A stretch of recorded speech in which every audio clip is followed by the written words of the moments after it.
Bonjour. Bonjour.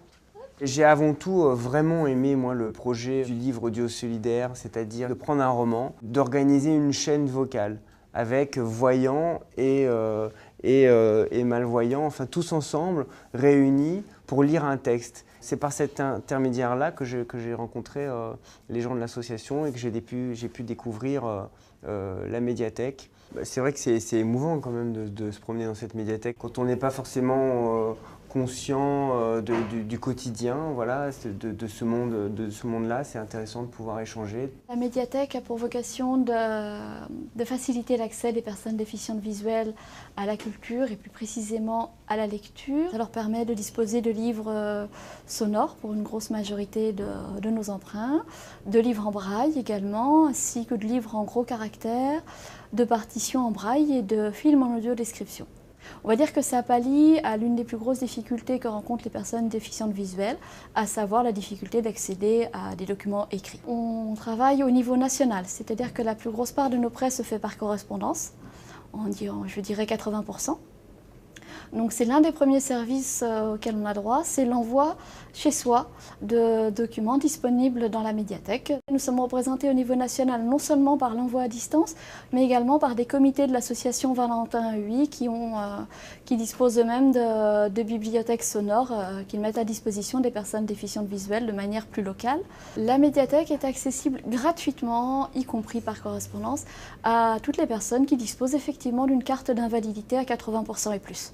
C'était aussi assez émouvant de voir toute cette dynamique culturelle, de voir à quel point il y a une grande richesse, une grande diversité des documents accessibles. On prête essentiellement des livres sonores sous différentes formes, soit sous CD qu'on grave à la demande. Les personnes nous passent un coup de fil, nous envoient un courrier, un email pour nous demander « je veux tel livre » et ils reçoivent le CD quelques jours plus tard chez eux, soit par téléchargement.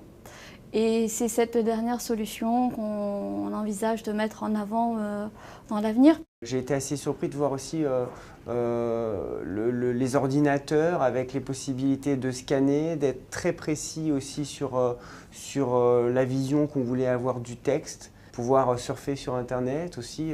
En tout cas ici on sent qu'il y a une dynamique pour rendre le plus possible accessible le plus grand nombre de documents. Voilà. Dans un avenir proche, on espère développer les services distants. Puis plus tard, on compte beaucoup sur le tournant des nouvelles technologies, aux nouveaux lecteurs à la fois MP3, EPUB, différents formats. On explore différentes pistes pour voir comment toujours correspondre au mieux aux besoins du plus grand nombre de personnes déficientes visuelles. Chaque personne a un handicap différent, chaque personne a un rapport différent à la lecture et adapter le plus possible avec des outils. Voilà, ça je ne connaissais pas. Si les gens sont en train de perdre la vue, pour eux c'est une épreuve un peu douloureuse, un cap un peu difficile à passer. Et souvent ils ressortent d'un premier contact avec la médiathèque avec le sourire.